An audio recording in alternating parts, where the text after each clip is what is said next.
Golden Globes, of course, happened last night, and I am one of the biggest critics of the Golden Globes. I really kind of think they're useless, but hey, I'm looking forward to seeing how they try to make changes now that they're under new ownership, see how they move forward.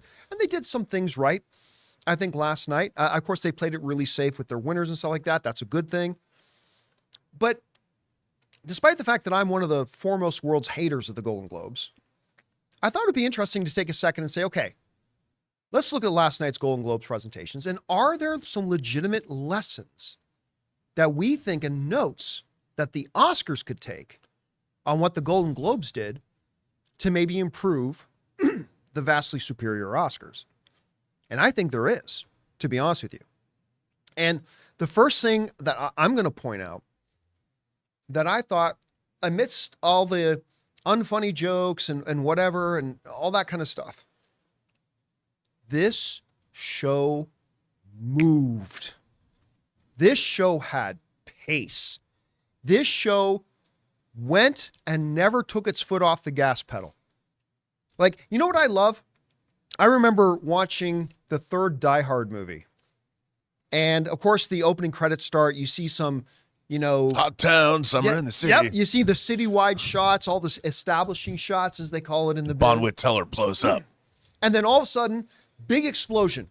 No waiting, because traditionally in movies, you got to get 5, 10, 15 minutes into a movie, some mundane stuff, and then, something happens. Nope.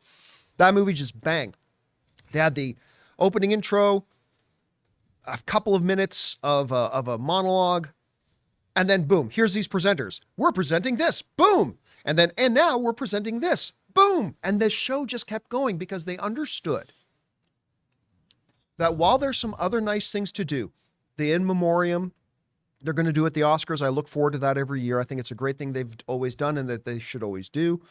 There's a couple of, what's the word I'm looking for? Ceremonial things that they do at the Oscars that they should continue to do. But for the most part, that Golden Globes, they understood people are tuning in to watch this to hear the winners announced. They understood that. That is the first primary thing. They want to see all the celebrities looking glamorous, and then they want to hear the winners announced. That's what people are tuning in to see. And for the vast majority of this show, that's what they kept focused on. And here's one of the advantages of that, Rob. When something like a presenter would come out and drop a lame joke, guess what?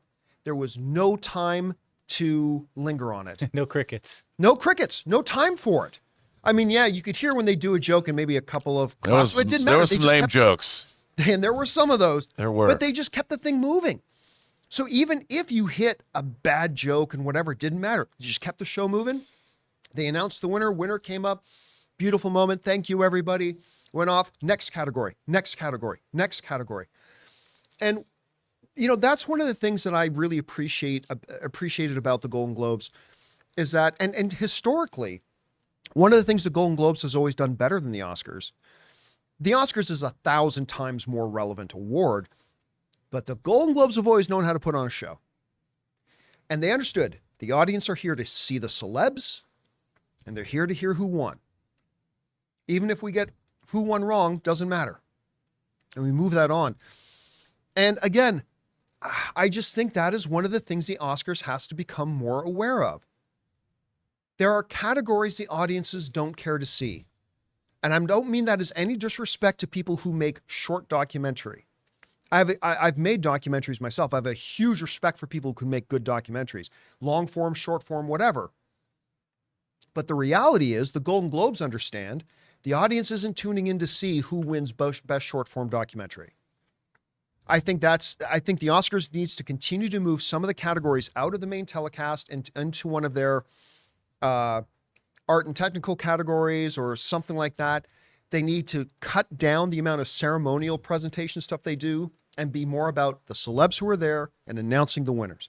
With a few other things thrown in, I agree.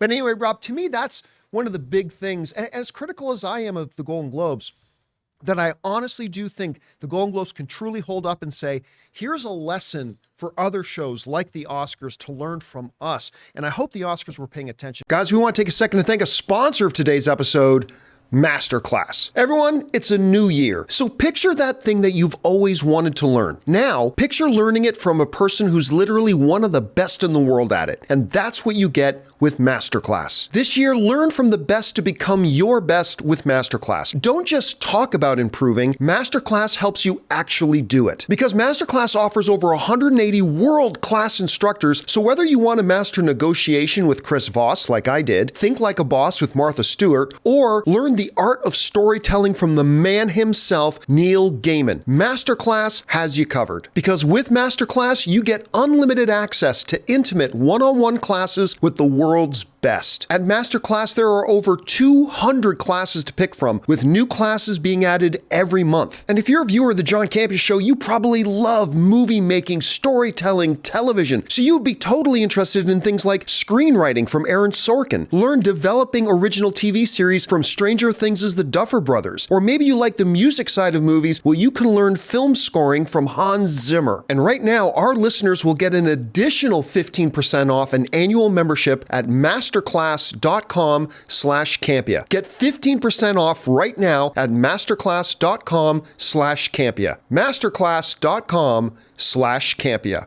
What do you think are maybe some of the takeaways the Oscars can take from the Golden Globes? Well, I'm with you. I think pacing has always been a problem with the Oscars because each section kind of shambles and lurches.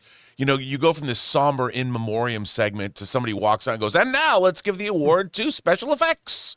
You know, and so it's never. Yeah, they need to go from in memoriam to commercial. That's what they have to do. Yeah, and they need to figure out a way. They have to pace it like a story. Like, what is the story? What is the overall story of this year's movies? Not like, okay, here's our musical number, and then that doesn't lead into.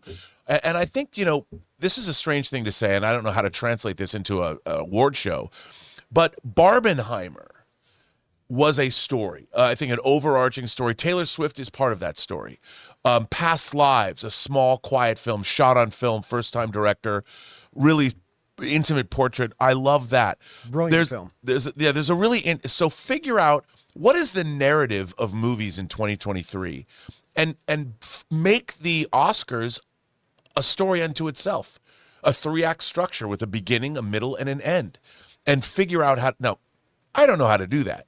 It's easy for me to say that. But I feel like when Billy Crystal was doing that, they kind of had an idea of that. They did, because at the beginning, that whole musical number where he's going through different movies, and he's setting up that year. Yeah. And I feel the same way. I mean, now they're looking for ways to make the show when really they should just go back to doing what they do best, which is tell the story. And the story they have is the year 2023. We've come out of a pandemic. People are going back to the theaters. While we didn't quite get pre-pandemic numbers, there was a lot of money that was made this year. $9 billion. And I'll tell you something.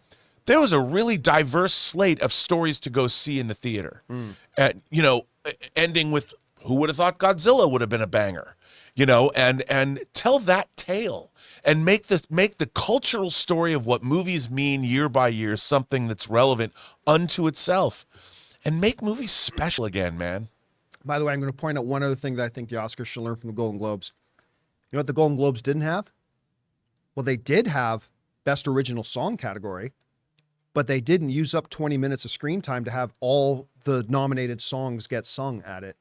And I think that's another. Now, listen, as one of my favorite Oscar memories of all time is watching Annie Lennox come out on stage and sing Into the West. Absolutely it is. I'm not saying it's not, but that's a lot of screen time gets taken up in that. And the Golden Globes just like, no, we have a best song category.